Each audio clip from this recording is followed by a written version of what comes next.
What's up, cereal heads? Today's video is going to be a little different than usual. I've had a few people request that I show my entire cereal box collection. And while that might be fun for some people to see, it's not very practical. See, I have well over 300 boxes, and most of them are stashed away in a box in my closet. But I do have quite a few of them on display on my cereal box wall. So that's what I'm going to show you and talk about in this video. For a long time, I would only keep a handful of boxes on display on the top there of my bookshelf. Then when I started collecting more boxes, I expanded my storage by displaying a bunch of them at my office at work. It started to get out of hand, and once my collection of unopened boxes hit its peak, well, that's when I decided to do this channel. It was kind of my way of trimming back on my collection. I could open those boxes here on this channel and then flatten them out for storage. But it seemed wasteful to keep all those flats tucked away in my closet for no one to see. So I picked a room in our house that we barely use, and then I started displaying my boxes on the wall. You can see this was how it looked when I originally mounted them. It was a haphazard job that I just threw together.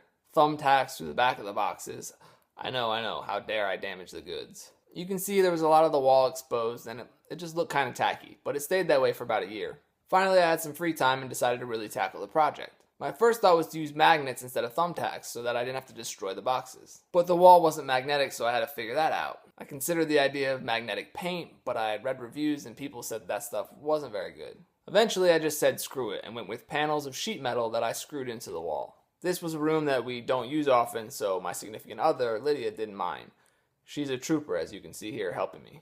Now, after I got the metal on the wall, the goal was to place the boxes in a way that looked somewhat uniform. So I downloaded all the images of the boxes from Google, and then I plugged those into a Mosaic photo maker tool, and it spit out this pretty collage of boxes. The colors weren't perfect, but overall I thought it did a pretty good job. So then I went ahead and used the Mosaic as the map and started mounting the boxes on the wall. I just took two of those really strong small magnets, put some tape on the back of them, and fastened them to the inside of each box. Then I just proceeded to stick the boxes on the wall one by one. This part took a while, but I'm a little OCD, so it was actually kind of zen for me. The great thing with the magnets is now I can take a box off, do a video about it, and or replace it with another box if I want. I can move stuff around easily. So after about an hour of mounting, I was finished, and I had a fun cereal box wall I could display in my house. Here's the finished version. I can't show you each individual box, but this is how they're displayed in my house. It's only a small portion of my collection, but these are probably my favorite boxes. There's a little room to expand the wall if I want to add more, but right now I like the way it looks. It's a great conversation piece when people come over. I feel like even if you're not as obsessed with cereal as I am, you can still appreciate this wall and find a box on there you might remember from when you were a kid.